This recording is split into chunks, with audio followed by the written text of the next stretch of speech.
Hello, friends. Welcome to Akulmaik Live. Have you ever wondered how a galaxy age shapes its planets? Today, we will discover the surprising truth about how a galaxy's age shape the type of planet it can form. So, in this video, we will take a deep dive into the cosmic evolution and changing composition of the universe. In the early cosmos, galaxies lacked the heavy elements, which are things like metals, etc., needed to build the rocky planets like Earth.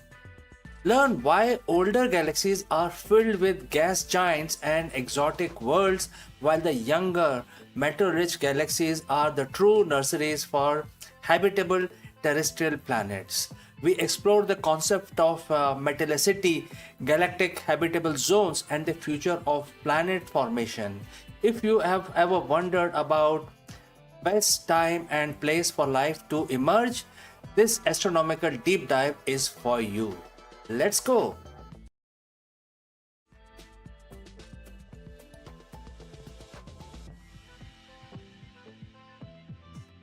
Hello, stargazers and the curious minds, and welcome to this channel. When we look up at the night sky, we see countless stars, such as you know, huge, large stars with planet. Each has a potential sum of a alien world, and when we gaze at images from powerful telescopes, we behold galaxies, vast islands of stars, gas, and dust. But what if I told you that the age of the galaxy profoundly dictates what kind of planets can form within it?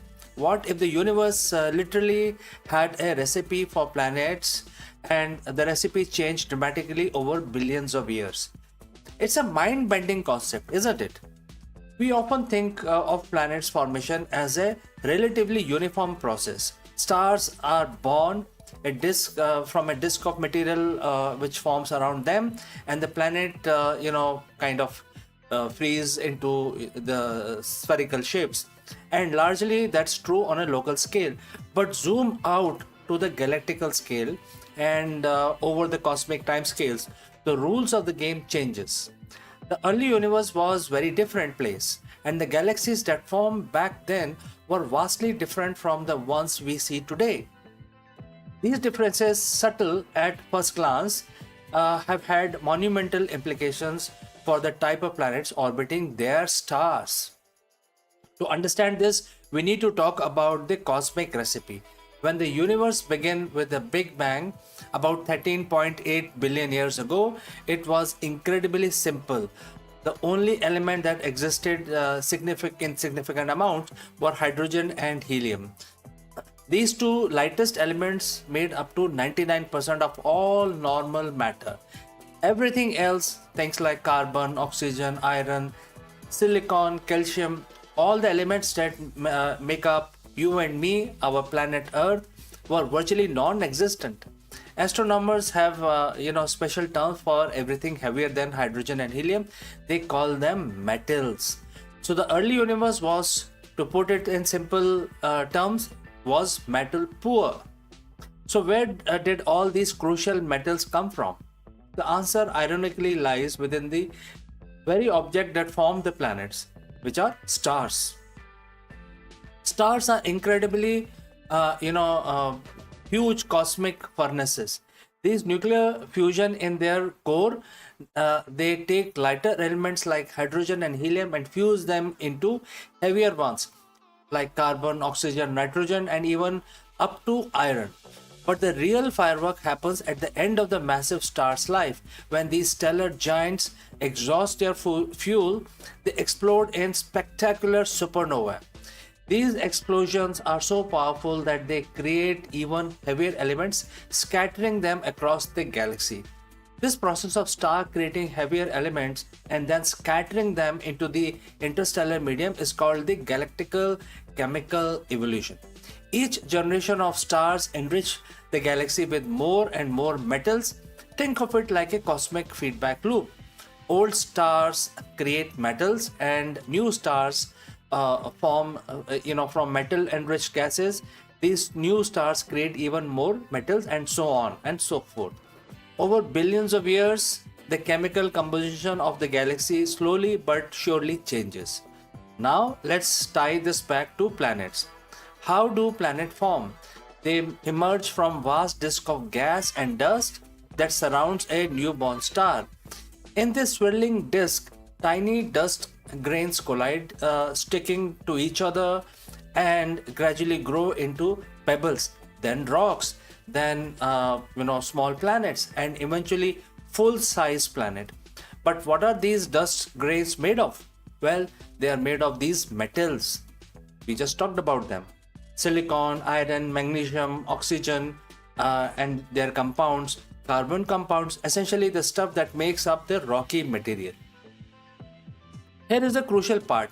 You can't make a rocky planet like Earth out of just hydrogen and helium. Hydrogen and helium are gases. To build solid rocky worlds, you need solid building blocks. You need metals. So the galaxy that is metal poor simply doesn't have enough of the raw ingredients for easily form rocky planets. Conversely, a metal-rich galaxy has abundance of these heavy elements, making rocky planets formation much more efficient. Let's rewind to the early universe. Just a few billion years after the Big Bang, the first galaxies were just simply forming.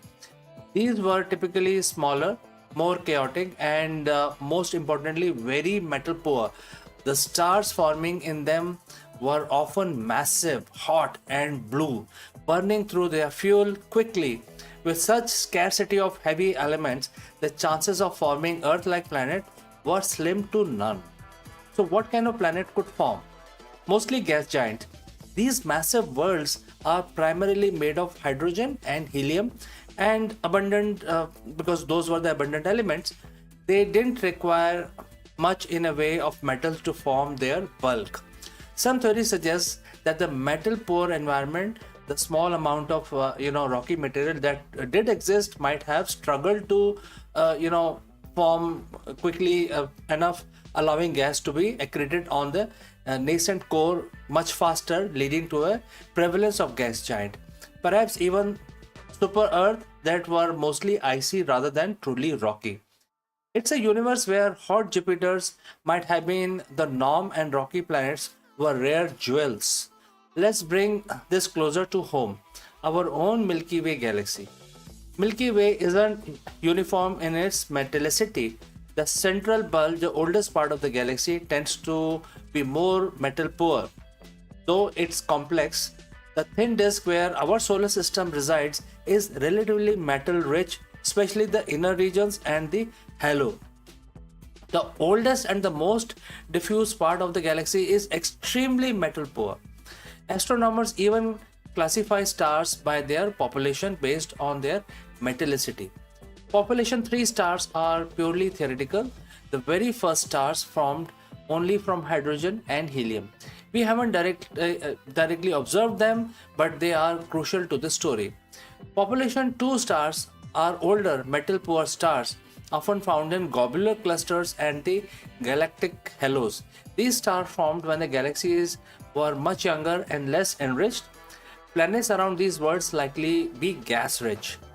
Population 1 star are younger, metal-rich stars like our own Sun found in the galactical disk. These are the stars most likely to host rocky planets.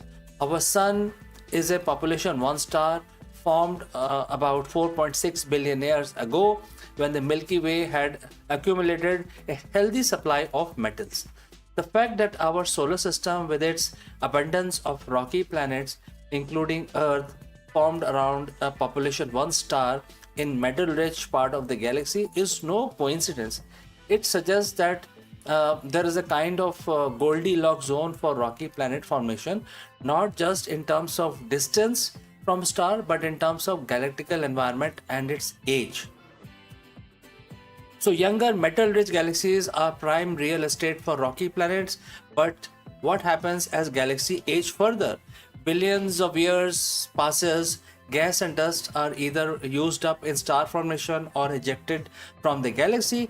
Star formation slows down dramatically. Old massive stars have already enriched the galaxy, but the new stars aren't forming at the same rate. This leads to a different problem. In a very old, especially elliptical galaxy, star formation has mostly ceased off. The gas and dust clouds, the raw material for new stars and planets, are largely gone. While these galaxies might be highly enriched with metals from past generations of stars, there is simply not enough new star formation occurring to create new planetary system. The planet factory has effectively shut down. Existing planets would be ancient, but new ones are rare. Interestingly, when we look at the exoplanet discoveries, we find wide variety of worlds: super Earth, mini Neptunes, and these are very common. Super Earths are rocky planets, larger than Earth but smaller than Neptune. Mini Neptunes are gaseous planets, again larger than Earth but smaller than Neptune, with thick atmosphere.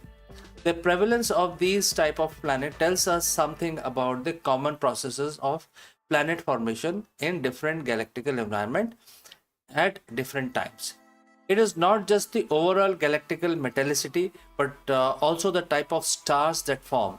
In metal poor environment, the conditions might favor the formation of more massive stars or perhaps different distribution of stellar types.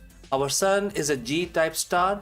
Many exoplanets are found orbiting M dwarfs, smaller and cooler stars. The distribution of these stellar type can also be influenced by the galactical age and metallicity, which then further impact the type of planets that can form around them. So what does this mean for the search for life? If the rocky planets are essential for life as we know it, then the early universe with the metal poor galaxies were likely a much lonelier place. The conditions were for abundant rocky planets formation, and thus the potential for life probably didn't become a widespread phenomena until several billion years after the Big Bang, when galaxies had enriched themselves with enough heavy elements. This concept also ties into the galactical habitable zones. Just as there is a habitable zone around a star, some scientists propose there is a habitable zone within the galaxy itself. Too close to the galactical center and the intense radiation and frequent supernovae might make life difficult. Too far and the metallicity might be too low to form rocky planets. Our solar system sits in the sweet spot, not too close, not too far, and in the metal-rich region that allowed Earth to form. As galaxies continue to age, their stars forming gas and dust will eventually be depleted. While metals will still be abundant, the opportunity to form new stars and planetary system will dwindle. The universe is finite, and even the planetary factory has a lifespan.